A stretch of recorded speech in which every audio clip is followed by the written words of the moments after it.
Kalian harus ketahui ada 7 prinsip dalam hukum acara pidana yang berlaku di Indonesia, terutama UU Nomor 8 Tahun 1981, KUHP. Menurut KUHP ada 7 prinsip. Prinsip pertama, persamaan kedudukan di depan hukum tanpa adanya diskriminasi, equal treatment for everyone before the law without discrimination. Prinsip ini sejalan dengan pasal 6 dan 7 Deklarasi Universal Hak Asasi Manusia, UDHR, dan pasal 16 Kovenan Internasional Hak-Hak Sipil dan Politik, ICPER. Kata equal dalam prinsip ini harus dimaksudkan sebagai upaya menghindari diskriminasi berdasarkan ras, warna kulit, jenis kelamin, bahasa, agama, orientasi politik, asal-muasal, kelahiran dan status lainnya. Prinsip kedua, penangkapan, penahanan, penggeledahan, penyitaan hanya dapat dilakukan berdasarkan surat perintah dari pejabat yang berwenang dan dilakukan menurut hukum. Pada umumnya prinsip sejalan dengan perlindungan hak untuk hidup, kebebasan dan keamanan yang diatur dalam pasal 3 UDHR. Upaya-upaya paksa yang dikenal dalam hukum acara pidana pada hakikatnya melanggar hak-hak warga negara.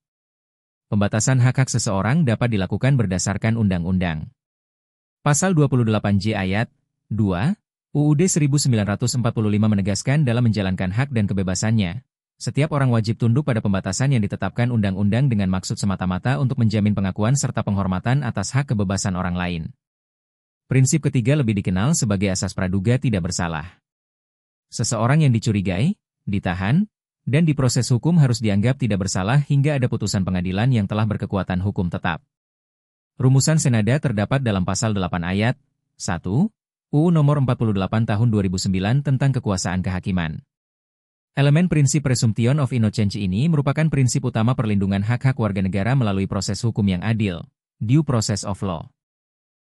Yang mencakup paling tidak perlindungan dari tindakan sewenang-wenang aparat penegak hukum, hak untuk diputuskan pengadilan apakah bersalah atau tidak, siding yang bersifat terbuka, dan perlindungan hak tersangka terdakwa untuk membela diri dalam tahapan proses hukum.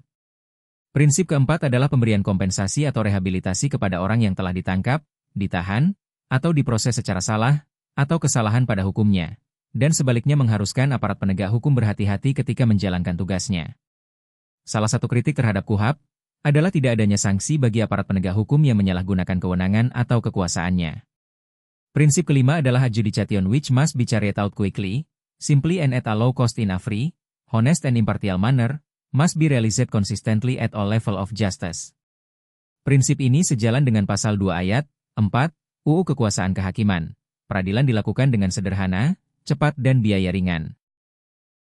Asas ini sebenarnya mengandung 2 prinsip, yakni tentang peradilan yang bebas dari pengaruh manapun dan prinsip peradilan yang cepat, sederhana dan tidak mahal. Prinsip ke-6 adalah anyone who is involved in a case must be given an opportunity to obtain legal assistance which is provided solely in the interest of his/her defense. KUHP mengakomodasi prinsip ini melalui pengakuan hak tersangka atau terdakwa mendapatkan bantuan hukum, bahkan dalam kasus tertentu bersifat wajib.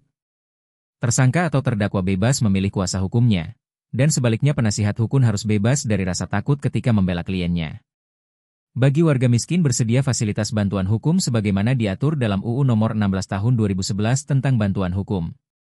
Prinsip ketujuh adalah a suspect, from his/her arrest and or detention, must be informed of the legal basis for what is charged, as well as of his/her rights, including the right to contact and obtain the assistance of legal counsel.